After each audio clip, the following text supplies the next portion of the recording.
برادران ملت اسلامی، السلام علیکم ورحمۃ اللہ وبرکاتہ۔ الحمد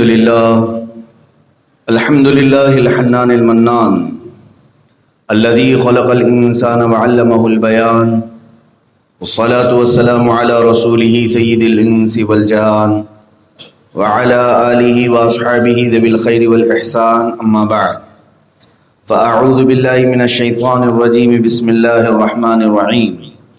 فبما رحمة من الله لنت لهم ولو كنت فظا غليظ القلب لانفضوا من حولك فاعف عنهم واستغفر لهم وشاورهم في الأمر فإذا عزمت عليهم فتوكل على الله إن الله يحب المتوكلين۔ صدق الله مولانا العظيم وبلغنا رسوله النبي الأمين المتين المختار الكريم، ونحن على ذلك من الشاهدين والشاكرين والحمد لله رب العالمين۔ بارگاہ رسالت معاف صلی اللہ تعالی علیہ وسلم میں درود پاک کا ہدیہ پیش کریں۔ اللهم صل على سيدنا ومولانا محمد معدن الجود والكرم وآله وأصحابه الكرام وابنه الكريم وبارك وسلم صلاة دائمة سرمدا أبدا۔ اللہ عز و جل نے انسان کو بے شمار خوبیوں سے نوازا ہے، اور وہ اپنی خوبیاں اندر سمایا ہوا ہے، بعض اوقات پر ظاہر ہوتی ہیں، بعض اوقات پر چھپی رہتی ہیں۔ انسان کی اچھائیاں اور برائیاں جو ظاہر ہوتی ہیں وہ کس وقت میں ہوتی ہیں، یہ ایک بہت اہم چیز ہے جو میں آپ کے سامنے عرض کر رہا ہوں کہ انسان اندر سے کون سے کیریکٹر رکھتا ہے، کون سے اخلاق رکھتا ہے، اور کیا برائیاں رکھتا ہے، یہ سب ظاہر کس وقت ہوتا ہے۔ تو انسان کو اللہ تبارک و تعالیٰ نے ویسے ہی ستر پوشی کے ساتھ رکھا ہے، بہت سارے پردے ڈال کر رکھا ہے، برائیاں بھی چھپی ہوئی ہیں، اچھائیاں بھی چھپی ہوئی ہیں۔ لیکن بزرگان دین نے فرمایا کہ اس کی تمام چیزیں ظاہر ہوتی ہیں اس وقت جب انسان غصے میں آپے سے باہر ہوتا ہے۔ غصہ جب انسان کو دلایا جائے اور شدت کا غصہ اس کے اوپر آ جائے تو پھر انسان کی اچھائیاں بھی معلوم ہوتی ہیں اور برائیاں بھی معلوم ہوتی ہیں۔ نیک اخلاق، اچھی عادات اور اچھے خلق رکھنے والا انسان غصے پر قابو پاتا ہے، اور اگر اندر سے تربیت کی کمی ہے تو اسی غصے میں وہ قابو سے باہر ہوتا ہے۔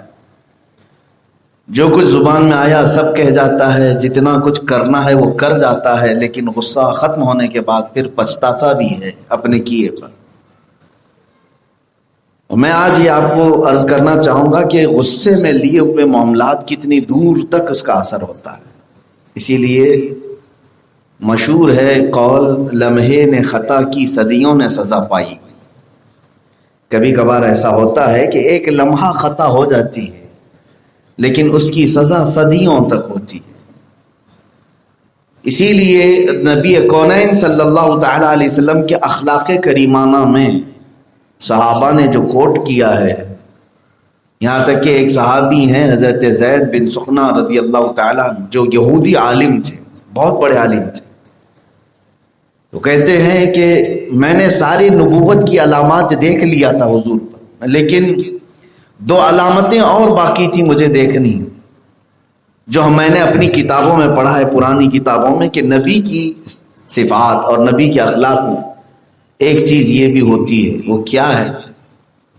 نبی بہت بردبار ہوتا ہے، برداشت کرنے کی طاقت زیادہ ہوتی ہے، اور نبی کے ساتھ جتنے غیر اخلاقی کام کریں گے اتنے ہی وہ اخلاق دکھائیں گے۔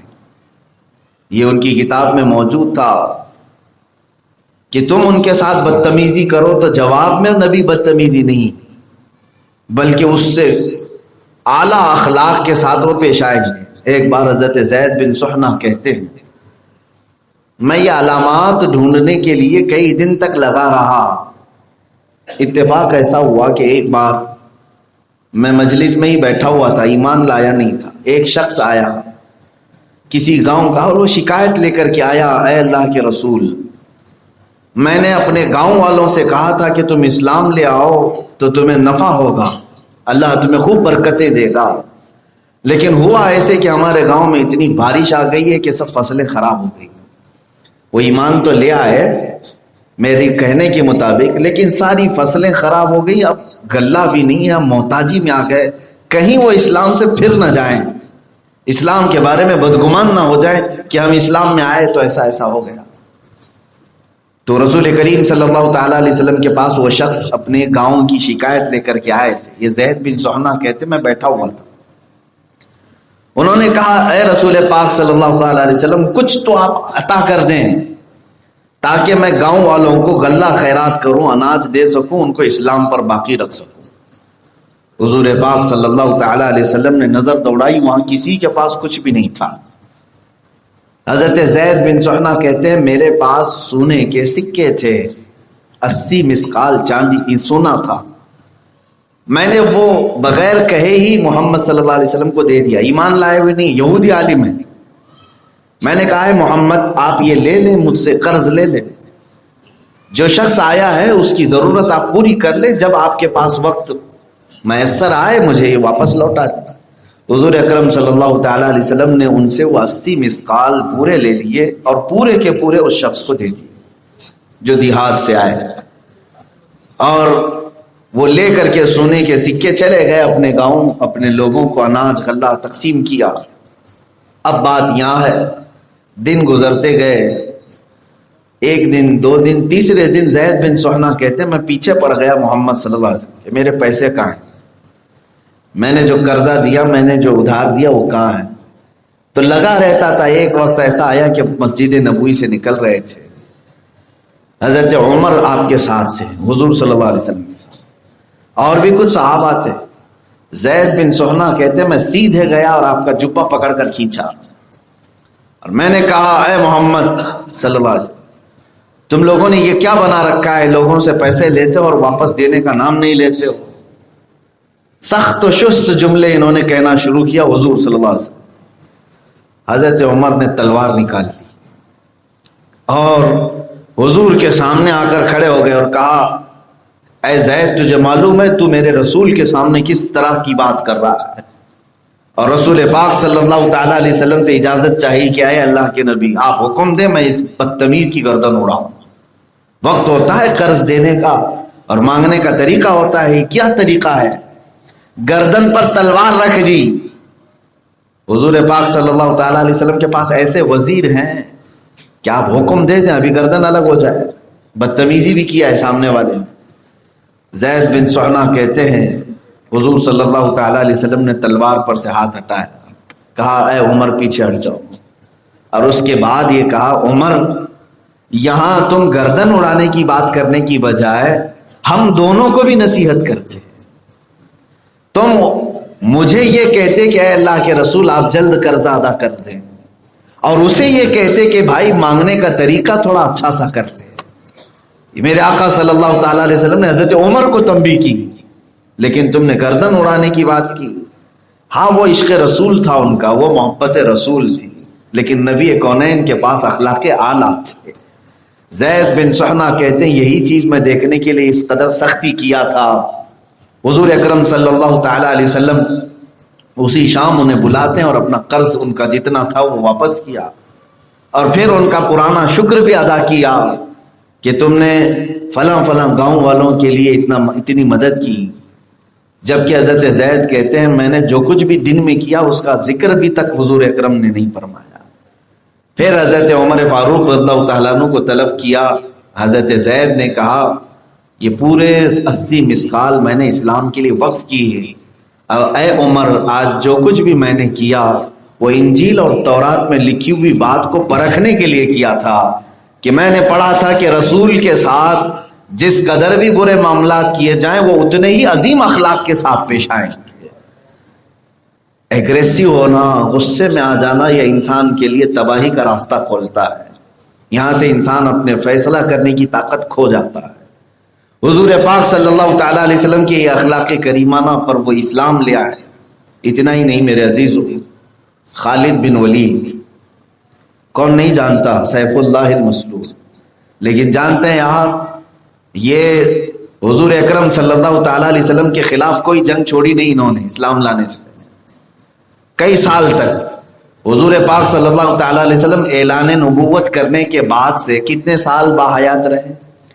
23 سال 13 سال مکہ میں 10 سال مدینہ طیبہ میں.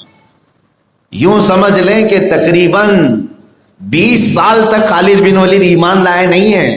شروع سے 20 سال تک لڑے ہیں حضور سے ہر جنگ میں اور جگہ جگہ فوجیں اکٹھا کرنا.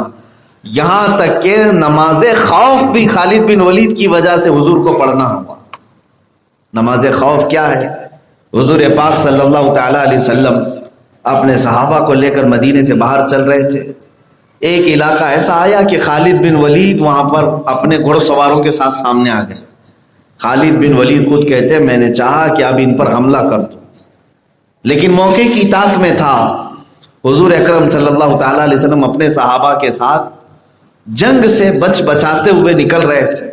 نماز کا وقت آیا ظہر کے. حضور پاک صلی اللہ تعالیٰ علیہ وسلم نماز کے لیے کھڑے ہو گئے. خالد بن ولید اپنے گھوڑ سواروں کے ساتھ تلوار سونتے ہوئے کھڑے تھے کہ یہ لوگ سجدے میں جائیں میں مار دوں. اب نماز خوف کا حکم کیسے ہے؟ قرآن میں ہے، اللہ نے فرمایا فوج جو ہے اسلامی فوج 2 حصوں میں بٹ جائے گی. ایک حصہ سامنے کھڑا رہے گا دشمن کے سامنے، دوسری فوج پیچھے نماز پڑھ رہی ہوگی. اور کیسے؟ 1 رکعت پڑھے گی، صرف 1 رکعت پڑھے گی. سجدہ کرے گی، اٹھ کر کے وہ پہلی صف میں آ جائے، وہ تلوار اٹھا لے، اپنے اسلحے اٹھا لے. جو سامنے کھڑے ہیں وہ پیچھے چلے جائے، وہ 1 رکعت پڑھیں. پھر وہ 1 رکعت کے بعد واپس پھر وہ آئیں، پھر جو سامنے کھڑے ہوئے ہیں یہ پھر جائیں اپنی دوسری رکعت پڑھیں. پھر وہ دوسری رکعت کے بعد پھر آئے اور یہ پہلے والی جو ہے وہ جا کے دوسری پڑھے. اس طرح وہ 4 رکعت یا جتنی رکعتیں ہیں 1 رکعت کر کے وہ چلتے پھرتے رہیں گے جنگ کے حالت میں. اس کو نماز خوف کہا گیا ہے. یہ جنگ کے حالات میں صرف نماز پڑھی جاتی ہے، جنگ کے حالات میں. یعنی دشمن سے منہ پھیرنا بھی نہیں ہے اور اپنے رب کی عبادت میں کمی کرنا بھی نہیں ہے. اور یہ نماز حضور اکرم صلی اللہ تعالیٰ علیہ وسلم نے ادا کی خالد بن ولید کی وجہ سے کہ وہ تلوار کھینچے کھڑے تھے. موقع ملے سارے لوگ نماز میں جائیں تو ہم ماریں گے. اس طرح سے نماز خوف بھی میرے آقا نے ادا کیا. خالد بن ولید کہتے ہیں اس دن بھی میں مار نہیں سکا، واپس آ گئے. یہ اسلام کی فوجیں بڑھتی چلی جا رہی تھی، لوگ جوک در جوک اسلام میں داخل ہو رہے تھے. خالد بن ولید کہتے ہیں ایک وقت ایسا آیا کہ اب مجھے خبر مل گئی کہ حضور محمد صلی اللہ تعالیٰ علیہ وسلم اپنے عمرے کی قضا کرنے کے لیے مکہ آ رہے ہیں. اب ہمارے پاس مکہ میں اتنی طاقت بھی نہیں تھی کہ ان سے مقابلہ کریں، کیونکہ 6 سال کے بعد وہ 10,000 کا لشکر لے کر مکہ میں آ رہے تھے. جو 2 لوگ مدینے سے مکہ سے گئے تھے 6 سال بعد وہ 10,000 کے ساتھ مدینے میں سے مکہ آ رہے تھے. خالد بن ولید کہتے ہیں میں مکہ چھوڑ کر بھاگ گیا، کیونکہ اب آئیں گے حضور صلی اللہ تعالیٰ علیہ وسلم، جو جو جنگوں میں ان کے مقابل میں تھا سب کو پکڑیں گے، بلائیں گے. مکہ چھوڑ کر کے وہ فرار تھے. حضور پاک صلی اللہ تعالیٰ علیہ وسلم مکہ میں آئے، جنہیں معاف کرنا تھا معاف کیا، جن کا مواخذہ کرنا تھا مواخذہ کیا. اس میں ایک صحابی ہیں ولید بن ولید، جو خالد بن ولید کے سگے بھائی، وہ صحابی تھے، ایمان لا چکے تھے. مکہ میں جب آئے حضور اکرم صلی اللہ تعالیٰ علیہ وسلم خانہ کعبہ میں نماز پڑھنے کے بعد ولید بن ولید سے پوچھتے ہیں اے ولید تمہارا بھائی خالد کہاں ہے؟ تمہارا بھائی خالد کہاں ہے؟ وہ ایک جرنیل ہے، جنگجو ہے، بہت سخت گیر جنگ کرنے والے. ولید بن ولید سے پوچھا تمہارا بھائی خالد کہاں ہے؟ کہا اے اللہ کے نبی وہ مکہ چھوڑ کر بھاگ گئے، آج تو آپ ہی کی حکومت ہے. حضور پاک صلی اللہ تعالیٰ علیہ وسلم نے فرمایا اے ولید خالد جیسے عقل مند آدمی کے پاس اگر اسلام آ جائے تو میں سمجھتا ہوں کہ وہ بہت زیادہ نفع اٹھائے گا، اور اس جیسے عقل والے کو اسلام سے دور نہیں رہنا چاہیے. بس یہ جملے کہے اور پھر یہ بھی فرمایا اگر خالد یہاں ہوتے تو ان کو یہ شایع نشان میں ان کو مقام دیتا، جو شخص اتنے سال جنگوں میں حضور کے مقابل میں آتے رہے. تو یہ حضور پاک صلی اللہ تعالیٰ علیہ وسلم نے فرمایا اور مکہ سے مدینے واپس چلے گئے. ان کے بھائی ولید خالد کو خط لکھ کر کے بھیجتے ہیں کہ تم کہاں ہو، جلدی سے واپس آ جاؤ۔ محمد صلی اللہ علیہ وسلم آئے تھے اور تیری خیریت پوچھ رہے تھے۔ خالد بن ولید کہتے ہیں اس دن مجھے احساس ہوا کہ کوئی دشمن میری خیریت پوچھے گا، جس کے اتنے ساتھیوں کو میں نے قتل کر ڈالا، مار ڈالا، ان کے سگے چچا امیر حمزہ کا کلیجہ چبا دیا گیا اسی جنگ میں جس میں خالد بن ولید سپہ سالار بھی تھے، جنگ احد میں۔ میری خیریت پوچھا انہوں نے۔ وہ کہتے ہیں دل یہیں سے موم ہو گیا، اور اس کے بعد کہتے ہیں کہ میں واپس مکہ آیا، سوچا کہ کسی کو ساتھی بنا لوں، جس کے پاس جا کر کے پوچھتا تھا کوئی ساتھ میں آنے کو تیار نہ تھا۔ آخر کار عثمان بن طلحہ ایک صحابی تھے، ان کو میں نے پیش کیا۔ دیکھو اب ہماری حالت ایسی ہے کہ ہم صرف اکیلے رہ گئے، باقی محمد کی فوج بڑھتی چلی جائے گی، آج اگر ہم ان کی اتباع نہ کریں تو پھر ہم کو ذلیلوں کی اتباع کرنا پڑ جائے گا۔ تو وہ صحابی جو عثمان بن طلحہ ہے، خالد بن ولید کے ساتھ ہو لی اور مدینے چلے آئے۔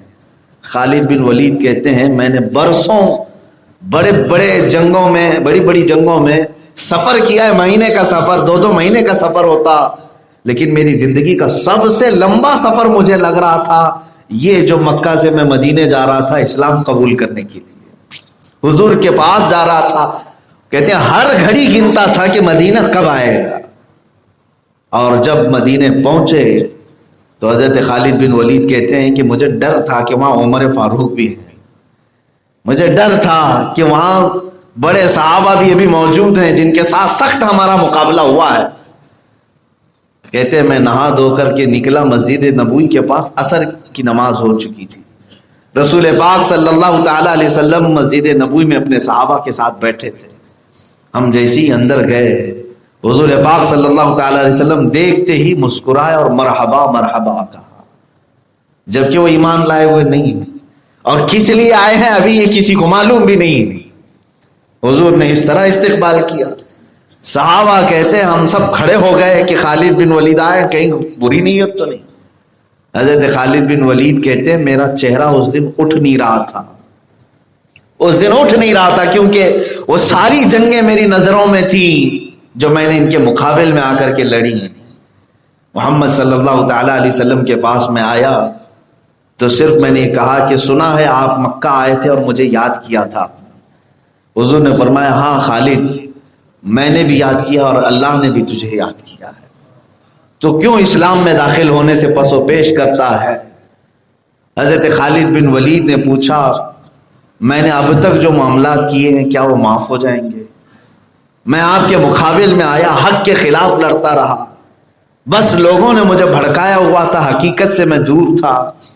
حضور پاک صلی اللہ تعالی علیہ وسلم نے فرمایا خالد اسلام لے آؤ، ما سبق جو کچھ گزر چکا ہے سب اللہ معاف فرمائے گا۔ وہ کلمہ طیبہ پڑھتے ہیں، اسلام میں داخل ہوتے ہیں، اس کے باوجود عرض کرتے ہیں اے اللہ کے رسول مجھے اس بات پر اطمینان نہیں ہو رہا ہے، میرے لیے دعا فرما دیں۔ حضور نے فرمایا تیری ساری پچھلی چیزیں معاف کر دی گئی، پھر بھی کہا کہ آپ دعا فرما دیں۔ تب اللہ کے نبی صلی اللہ علیہ وسلم نے دعا کیا اے اللہ اسلام لانے سے پہلے خالد نے جتنی جنگیں لڑی ہیں اب اسے اتنی قوت عطا کر کے اسلام پر رہ کر کے اس کا کفارہ ادا کر سکے۔ اور اس کے بعد حضرت خالد بن ولید 8 یا 9 سال تک رہے، 125 جنگوں میں شرکت کی، اور کوئی جنگ آپ کی شکست سے ہمکنار نہیں ہوئی، ہر جنگ میں اللہ نے آپ کو فتح عطا فرمایا، اور جو علاقے خالد بن ولید نے اپنے زمانے میں فتح کیے تھے وہ آج تک علاقے مسلمانوں کے ہی پاس۔ دعا تھی رسول پاک صلی اللہ علیہ وسلم۔ یہ آپ کے اسلام لانے کا واقعہ میں نے اس لیے عرض کیا کہ جو رسول پاک صلی اللہ تعالی علیہ وسلم بردباری اس قدر ہے کہ جو ہمیشہ جنگوں میں مقابل رہا، ایک نہیں ہے کئی ہیں، ابو سفیان ہیں، عمرو بن عاص ہیں، اکرمہ بن ابو جہل ہیں، ابو جہل کے بیٹے اکرمہ، یہ سب آئے ہیں دائرہ اسلام میں۔ وہ ہندا جس نے حضور کے چچا کا کلیجہ چبایا وہ اسلام میں آئی ہیں، صحابیہ ہو گئی، ہم ان کے بارے میں آج بول نہیں سکتے، لیکن اسلام لانے سے پہلے انہوں نے کیا کیا نہیں کی۔ یہ نبی کی بردباری ہوتی ہے، تحمل اور برداشت کی طاقت۔ اسی لیے رسول پاک صلی اللہ تعالی علیہ وسلم نے فرمایا کہ سل من قطعک، اس سے تم رشتہ جوڑ لو جو تمہیں توڑ رہا ہے۔ حضور اکرم صلی اللہ تعالی علیہ وسلم کی حدیث جس سے پورا معاشرہ ہمارا مربوط ہے، اور یہاں تک کہ وعید بھی میرے آقا نے فرمایا جو رشتوں کو توڑتا ہے وہ جنت کی خوشبو بھی نہیں سونگھ سکتا.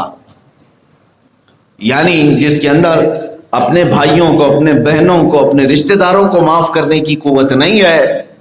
بہت سارے معاملات ہوتے ہیں، غصے میں لیے ہوئے فیصلے تمہاری کئی زندگیاں خراب کر جاتی ہیں، لیکن معاف کرنے کی اگر تمہارے اندر سکت نہیں ہے تو میرے آقا صلی اللہ علیہ وسلم نے فرمایا جو دنیا میں معاف نہیں کرتا کل قیامت کے دن وہ معاف نہیں کیا جائے گا. تم اپنے رحمان سے جس بات کی امید رکھتے ہو کہ اللہ میرے ہر گناہ کو معاف کرے، تم اپنے لیے جب یہ چیز امید رکھتے ہو تو اپنے ماتحت جو ہے ان کو معاف کرنا سیکھو. یہ اسلام ہے. سل من قطعک، جو تمہیں توڑے اسے جوڑ لو. رسول پاک صلی اللہ تعالی علیہ وسلم کے اخلاق کریمانہ کے ساتھ ایک بات میں آپ کو بتا دوں. عمرو بن عاص ایک صحابی ہیں، یہ بھی پہلے دشمنی میں رہے، اسلام لے آئے، حضور اکرم صلی اللہ تعالی علیہ وسلم کے ساتھ رہے، اور 30 سال کا عرصہ آ گیا حضور کی وفات کے بعد جب حضرت علی کرم اللہ وجہہ الکریم کے ساتھ معاملات ہوئے امیر معاویہ کے. یہ خلافت علی کے زمانے کی بات کر رہا ہوں کہ اختلاف ہو گیا دو صحابہ میں، حضرت علی اور حضرت امیر معاویہ میں، خون عثمان کی وجہ سے. حضرت عثمان کا قتل ہو گیا تو امیر معاویہ بدلہ لینے کے لیے مطالبہ کر رہے تھے حضرت علی سے جو خلیفہ وقت تھے اور خلیفہ برحق تھے. حضرت علی کرم اللہ وجہ الکریم کے نزدیک بہت سارے مسئلے تھیں. بہرحال اس مسئلے کو لے کر کے بات اتنی بڑھ گئی کہ جنگیں ہو گئی، 2 جنگیں ہو گئی، جنگ جمل اور جنگ صفین. یہ جو جنگ ہوئی یہ مسلمانوں میں آپس میں ہوئی تھی. اس میں حضرت عمرو بن عاص حضرت امیر معاویہ کی طرف سے تھے. امیر معاویہ کی طرف سے ان کے بیٹے حضرت عبداللہ بن عمر یہ بیان کرتے ہیں کہ جب جنگ ہو گئی یہاں تک کہ عمار بن یاسر قتل ہو گئے جو حضرت علی کی طرف سے آئے تھے، اور حضور اکرم صلی اللہ تعالی علیہ وسلم نے ان کو زندگی میں بشارت دی تھی. فرماتے ہیں میرے آقا ہے عمار تجھے ایک باغی جماعت قتل کرے گی، اور عمار بن یاسر جنت کی طرف بلا رہے ہوں گے اور وہ جماعت دوزخ کی طرف بلا رہی ہوگی. اور اسی جنگ میں وہ قتل ہو گئے، جنگ صفین. تو حضرت عبداللہ اپنے باپ سے کہتے ہیں عمرو بن عاص سے کیا آپ نے حضور کی حدیث نہیں سنی تھی؟ دیکھو حضرت علی کی طرف سے آئے تھے اور وہ قتل ہو گئے، اب تو باز آ جاؤ، ان تمام چیزوں کو چھوڑ. بہرحال وہ جنگ آپس میں صلح مصالحت کے بعد ختم ہو گئی، پھر کبھی نہیں ہوئی. لیکن حضرت عمرو بن عاص کہتے ہیں اب سنیے، غصے میں لیے ہوئے فیصلے، ایگریسو ہو کر کے اتنے بڑے جو معاملات ہو. عمرو بن عاص کہتے ہیں ایک وقت تھا میں کفر پر تھا اور اس کے بعد اللہ نے ہدایت دی، میں اسلام میں آیا. وہ سب سے اچھے دن تھے، حضور پاک صلی اللہ تعالی علیہ وسلم کے ساتھ رہا. پھر ایک زمانہ ایسا آ گیا کہ حضرت علی اور امیر معاویہ میں معاملات ہوئے تو میں امیر معاویہ کے ساتھ کھڑا رہا معاملات کو دیکھتے ہوئے، اور جنگ تک کی نوبت آئی. عمرو بن عاص کہتے ہیں کاش یہ دن آنے سے پہلے میں مر گیا ہوتا. ہر دن یہ بات کرتے تھے، ہر دن یہ بات کرتے تھے، کاش مسلمانوں کی آپس کی جنگ دیکھنے سے پہلے میں دنیا سے چلا گیا ہوتا. یہی بات ام المومنین عائشہ صدیقہ بھی فرماتی تھی کہ کاش یہ جنگوں کے ہونے سے پہلے میں دنیا سے چلی گئی ہوتی. میرے عزیزوں کبھی کبھار زندگیاں تمہیں سخت بنا دیتی، حالات اس طرح لے آتے ہیں کہ تم سختیوں میں اپنی بہنوں کو نکال دیتے ہو، اپنے بھائیوں کو نکال دیتے، اور پھر ایک دور گزر جاتا ہے، اس کے بعد پچھتاوا تو آتا ہے. کچھ لوگ پچھتاوے کے بغیر مر جاتے ہیں انہی دشمنیوں میں. حضور اکرم صلی اللہ تعالی علیہ وسلم نے انہی کے متعلق فرمایا کہ جو اپنے بھائی کو معاف نہیں کر سکتا کل قیامت کے دن وہ میری شفاعت کے لیے نہ آئے، میری شفاعت کے قریب نہ آئے. حضور اکرم صلی اللہ تعالی علیہ وسلم کی اس حدیث کی بنیاد پر میں یہ عرض ضرور کروں گا، ہمارے پاس کتنے ایسے لوگ ہیں جو شکایت کرتے ہیں، بہنیں ہیں جن کے بھائی ان سے روٹے ہوئے ہیں، گھروں سے باہر رکھے ہوئے ہیں. کئی بہنیں یہ صرف خواہش کرتی ہیں کہ اب ماں باپ بھی نہیں رہ گئے، بھائی ایک مرتبہ محبت سے ہمیں بلائے، بات کرے. نہیں ہوتا. یہ قطع رحمی، یعنی رشتوں کو توڑ کر کے رکھنا اور معاف نہ کرنے کا جذبہ. میرے عزیزوں آپ امت محمدیہ میں رسول پاک صلی اللہ تعالی علیہ وسلم کے اخلاق کی کریمانہ سب سے اعلیٰ اخلاق ہے، سب سے اعلیٰ اخلاق ہے۔ انہی اخلاق کریمانہ نے لوگوں کے دل جیت لیے۔ مکہ والے جب گرفتار ہو کر کے آئے فتح مکہ کے دن، حضور نے ان سے پوچھا تم میرے بارے میں کیا گمان رکھتے ہو؟ تو مکہ والوں نے صرف اتنا ہی کہا تھا انت کریم ابن کریم، آپ شریف ہیں، شریف کے بیٹے ہیں، آپ کے باپ بھی شریف، آپ بھی شریف، آپ کا خاندان شریف ہے۔ تو صحابہ اس دن نعرہ لگا رہے تھے، اس دن الیوم یوم الزحمہ یوم الملحمہ، صحابہ کہہ رہے تھے آج تو ٹکڑے ٹکڑے کرنے کا دن ہے، آج گوشت کے چھیتڑے اڑیں گے۔ آج صحابہ اعلان کر رہے تھے، کیونکہ برسوں سے یہ لوگوں نے پریشان کیا تھا مکہ والوں۔ میرے آقا صلی اللہ تعالی علیہ وسلم اپنی اونٹنی پر سوار ہوتے ہیں، مکہ والے قیدی تھے، اس دن قیدی تھے، 10,000 صحابہ کے لشکر کے بیچ میں کھڑے تھے۔ اس دن وہ سر نہیں اٹھا رہے تھے مکہ والے۔ اللہ کے نبی صلی اللہ تعالی علیہ وسلم نے فرمایا الیوم یوم الرحمہ اذهبوا انتم الطلقاء، آج کا دن رحم کرنے کا دن ہے، جاؤ تم سب کے سب آزاد ہو۔ یہ حدیث پاک میں ہے یوسف علیہ السلام بنی اسرائیل کے نبی اپنے سگے بھائیوں کو کنویں میں ڈالنے کے بعد پھر معاف کرتے ہیں۔ محمد صلی اللہ علیہ وسلم رحمت للعالمین ہے، اپنی امت کو کیوں نہ معاف کرے؟ میرے عزیزوں، انبیاء کرام علیہ السلام کی یہ زندگیاں ہمارے لیے درس عبرت ہوتی ہیں۔ بدلو اپنی زندگیوں میں کڑھن، جلن، حسد، کینہ، یہ چیزیں تمہیں بیمار بنا دیتی ہیں، اور ایسی بیمار بناتی ہیں کہ پل پل سکون ختم کر دی جاتی ہے۔ اگر کسی سے تمہیں نفرت ہو تو ہمیشہ اس کی کڑھن میں مریض بنتے چلے جاؤ۔ معاف کرنے کا جذبہ رکھو، وسعت قلبی رکھو، کشادہ ظرفی رکھو۔ خاندانی معاملات ہوتے رہتے ہیں، کچھ لوگوں کو دیکھا ہے ہم نے، غصے میں لیے ہوئے معاملات کتنی دور تک جاتے ہیں۔ آج ایک صاحب ہیں، ان کی عمر تقریباً 40 سال کی ہوگی، ان کے باپ بھی موجود ہیں، ان کی عمر بھی تقریباً 70 کے قریب ہے۔ باپ جو موجود ہے بڑھاپے کو پہنچے ہوئے ہیں، انہوں نے جو 40 سال کی عمر کے، وہ کہتے ہیں کہ میری زندگی میں ایسی سخت کٹھنائیاں آئی ہیں۔ وہ اپنا واقعہ بیان کر رہے تھے کہ آج میری عمر 40 سال کی ہے، میں پچھلے 35 سال سے کشمکش میں ہوں۔ کہا کس بات کی؟ کہا میری ماں ایک طرف ہے، میرے باپ ایک طرف ہے، دونوں اچھے لوگ ہیں، آج بہت اچھے اخلاق والے، میری ماں بھی اور میرے باپ بھی، لیکن دونوں کی طلاق ہوئی تھی۔ میں 5 سال کی عمر کا تھا۔ کہا طلاق کس بارے میں ہوئی تھی؟ صرف اور صرف کھانا پکانے کے معاملے کو لے کر آپس میں جھگڑا ہو گیا گھر میں۔ ہوتا ہے کبھی۔ ماں نے الٹے جوابات دیے، باپ کو برداشت نہیں ہوا، اس وقت انہوں نے غصے میں آ کر کے جو فیصلہ لیا، وہ پچھلے 35 سال سے میں بھی جھیل رہا ہوں۔ میری ماں ایک طرف ہے، میرا باپ ایک طرف ہے۔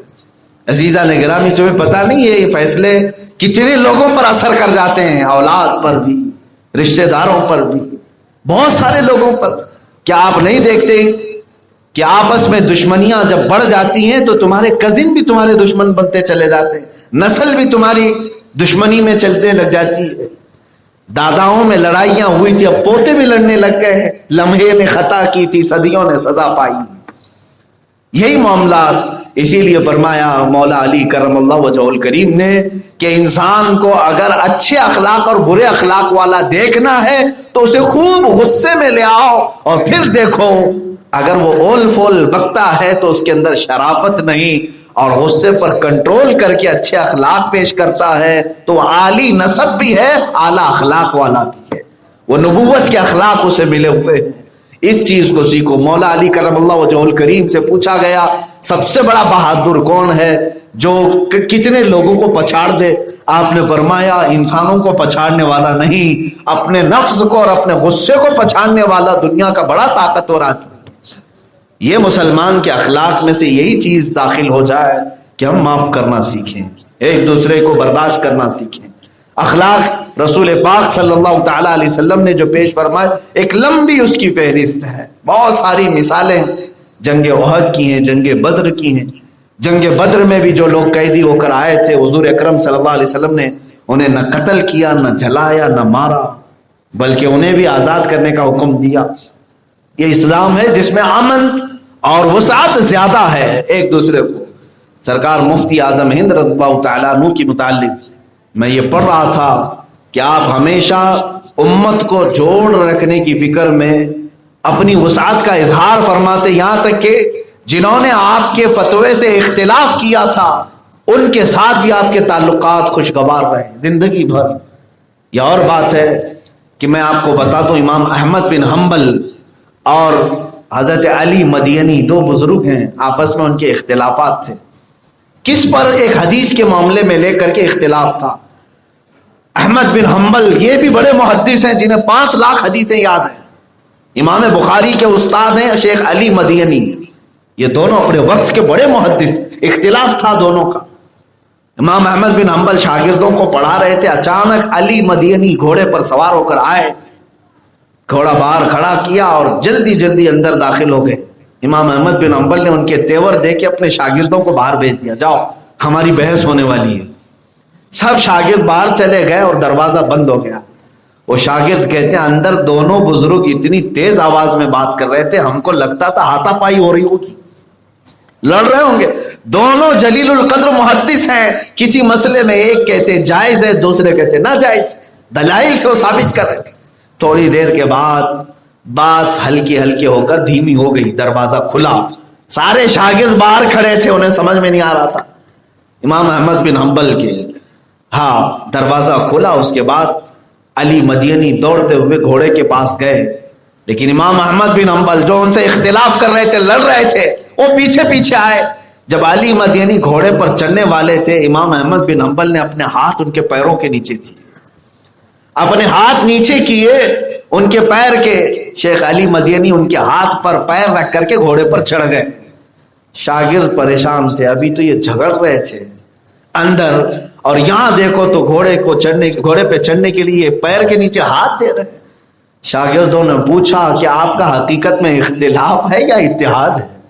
یہ محبت تھی یا جو معاملات تھے؟ تو امام احمد بن حنبل نے ایک تاریخی جملے اس میں بیان کی، وہ ہم سب کے لیے درس عبرت ہے.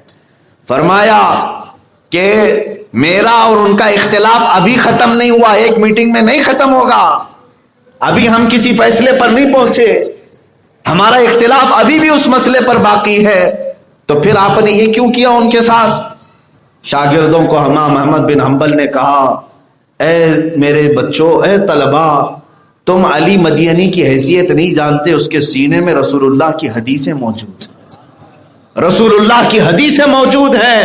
میں نے تو صرف ہاتھ نیچے رکھا ہے. اگر تمہیں حقیقت پتا چلے تو اس کے قدموں کی دھول سرما لگانے کے قابل ہے. اختلاف مسئلے میں ہے، امت رسول ہونے میں تھوڑی نہ اختلاف ہے. اس کے اور میرے حضور کے غلام ہونے میں اختلاف نہیں ہے. وہ بھی حضور کے غلام ہے، میں بھی غلام ہوں. اختلاف دوسرے میں. یہ وجہت نظر کے اختلاف کے باوجود ادب کا دائرہ نہ چھوٹنے پائے. آپ کے گھروں میں اختلاف ہوتے ہوں گے، بہت سارے اختلافات، لیکن اس کا مطلب یہ نہیں ہے کہ اختلافات کے بعد ذاتیات آ جائے، آپ ایک دوسرے کے قتل کے درپے ہیں. تو پھر یہ جہالت ہے. جو اوس و خزرج کی جنگیں چل رہی تھی مدینے میں، 120 سال جنگ لڑتے رہے جاہل لوگ، پورے نرے جاہل لوگ جنگوں میں لڑتے رہے. حضور صلی اللہ علیہ وسلم نے آ کر وہ جنگیں ختم فرمائی تھی. کس بنیاد پر لڑ رہے تھے؟ اوس اور خزرج. ایک قبیلے والے نے دوسرے قبیلے والے کی کھٹوری توڑ دی تھی. ارے کھٹوری ٹوٹ گئی، پتہ نہیں کہاں چلی گئی، لیکن اس پر جو جنگ چھڑی 120 سال چلتی رہی. یہ ہوتا ہے جاہلوں کا کام، یہ ہوتا ہے جاہلوں کا کام. اور ایمان لانے کے بعد جہالت ختم کی جاتی ہے. یہاں اختلاف قیامت تک ہوتا رہے گا، لیکن دلوں کا اتحاد رسول پاک سے جڑ کر کے رہے گا. یہ چیز میری طرف سے سب کے لیے ہے کہ اختلاف کرنے کا حق سب کو حاصل ہے، اپنے گھروں میں، اپنے معاشرے میں، نظریات کے اختلاف، لیکن دلوں کا اتحاد حضور اکرم صلی اللہ تعالی علیہ وسلم کی نسبت کے ساتھ ہمیشہ برقرار رہے، ورنہ پھر بعد میں پچھتاوا نہ ہو، بعد میں شرمندگی نہ ہو. اللہ تبارک و تعالی ہمیں امت مصطفیٰ صلی اللہ علیہ وسلم کو اتحاد و اتفاق عطا فرمائے. ہر بری نظر سے مولا تعالی